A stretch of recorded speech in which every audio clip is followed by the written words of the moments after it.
Hello, YouTube. All right, just wanted to update you guys on what's currently going on with my solar power system for the house, which is over there. But I have it all hooked up to the solar panels, which are actually on top of this RV. Good enough. Battery pack had been dying. I had a bank of 4 batteries. They were like about 100 amp hours each, but they're about 2 years old. I added another one, the one I pulled off from Good Enough. So there's 5 of them now. So that's approximately 500 amp hours with about 200 usable, maybe a little bit less because the batteries are old. And I wired them up in, I think in parallel. Is it parallel? Anyhow, I don't know. I'll have to look it all up. My brain's kind of fried right now. But I wired them up so that it's one big bank of 12 volts. And then those cables you see coming here, I'm not showing it right now because I don't want to take everything apart. I'll make a better video later showing how everything's hooked up. But for now, just know that the cables coming here are from this charge controller for the solar. And then some of the other cables are to go back to the inverter to convert the 12 volts to 120 volts, which runs out through here, hooked up to the house to run various stuff in the house. But I wanted to point out something kind of critical, kind of important. This is the old charge controller. It's a cheap one I bought off the internet. It's it says it's a PWM charge controller, and it'll take in up to 1200 watts at 24 volts, which is what the system is. But I have like approximately 500 watts hooked up to it. What I wanted to point out is when I had shut the system down previously and unplugged the batteries, I forgot to unhook the charge controller, which is a no-no. The sequence that you hook things up in a solar power system is kind of important. You're supposed to hook up the battery to the charge controller, and then the charge controller to the solar panels. And then when you disconnect it, you're supposed to disconnect the solar panels and then disconnect the batteries. When the system was going out and I decided to remove the battery bank, disconnect it and pull it out from underneath, it used to go inside this area here. It used to sit inside the RV, but I took it all out because I couldn't access it to work on and test out the batteries and stuff. But anyhow, what I did was I unplugged the batteries without disconnecting the solar, which is a bad thing to do. What it did was it ended up frying my charge controller. So this was the initial charge controller that used to be inside the RV hooked up. I have 2 charge controllers.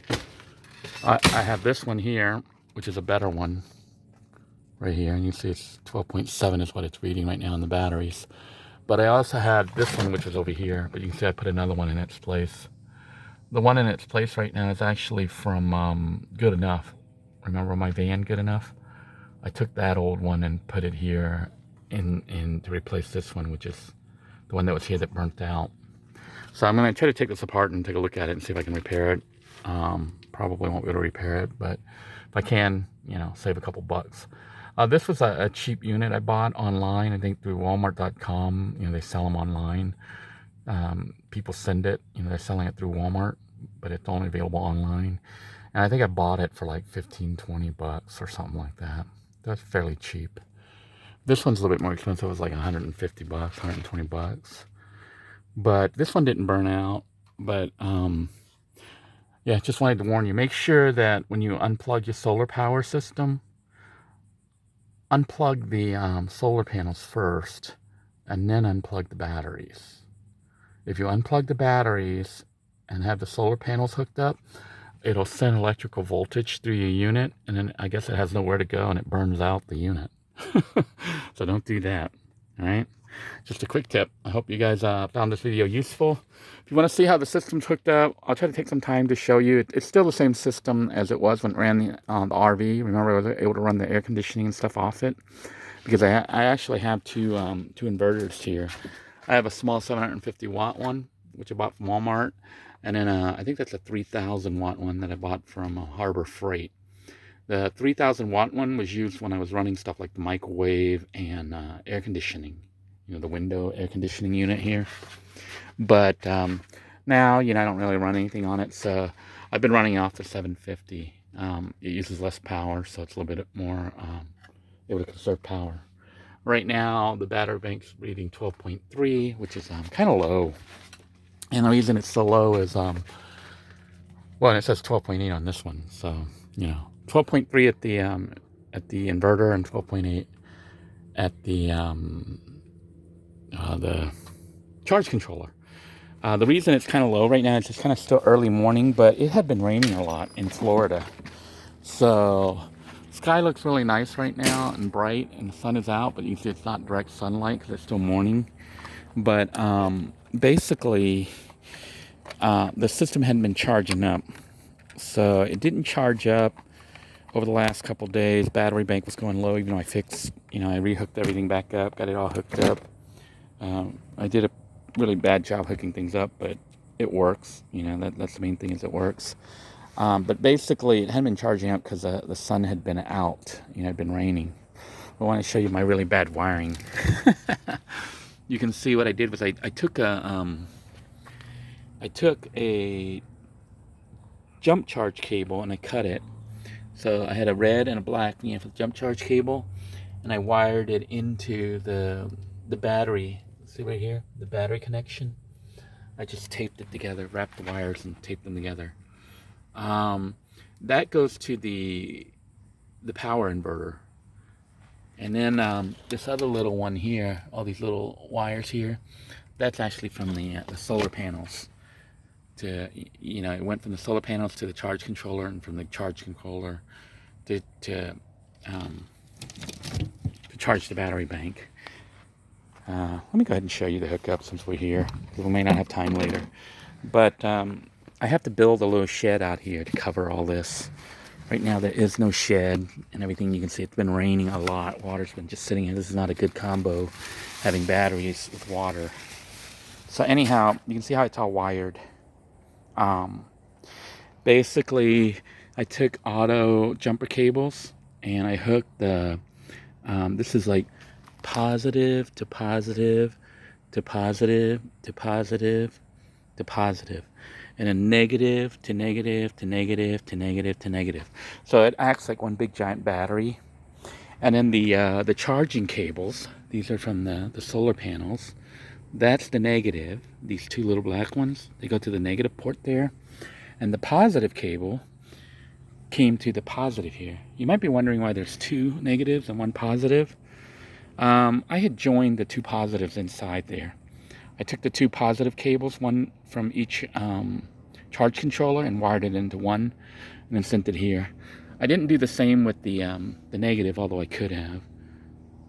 Originally I had two red wires also, but they were inside there, and it wouldn't reach out here, so I cut it and put it together and made one long wire that came out here to charge this entire battery bank. So this big battery bank of 5 batteries is acting like one big, huge 12-volt battery. And then this is what I meant by getting the battery jumper cable, the car jumper, and cutting it. So I still have another set of black and a set of red. When you cut it, you get 4 of these, 2 reds, 2 blacks. And I wired the black one, they're kind of thick here, to the power inverter. This is the negative to the power inverter, and then I put the positive to the power inverter here on this red one. That's how that's wired. And the reason I don't have it connected across from this is I'm trying to get the power to flow through the whole system. So we're treating this end as a negative end and this end as a positive end. And I hope that helps you a little bit if you're trying to hook up a system like mine. It's fairly cheap, but it's actually kind of expensive. The most expensive components you're going to spend money on is probably your battery bank. These are approximately $100 each from Walmart, so that's $500 right there. Solar panels I bought used. I bought like 1,200 watts. I gave away about 200 watts or so. To one of the van dwellers that came by and saw me when I was taking apart Little Blue, because Little Blue had a 200 watt solar panel on it, on the roof. So I gave it to the other guy so he could use it in his van, because I wasn't going to use it anymore. But I've got about 4 or 5 panels up here, so I've got about between 800 to 1,000 watts of solar panels that are 24 volts. But I don't really use the 24 volts. I get the power and it goes into the inverter and turns it into 12 volts to kind of charge this battery. But yeah, batteries are probably going to be your most expensive components. Um, and the solar panels may be a little bit more expensive or approximately the same, maybe a little bit cheaper. And then your wiring and stuff. You know, I didn't use official connector cables and stuff like that they sell for solar kits because those wires are expensive. But basically, the larger the wires you use, which has a smaller gauge number, like gauge 1 or 2 or 3 or 4 or whatever, they're more useful. You know, my system uses these are like 10 AWG or 10 gauge.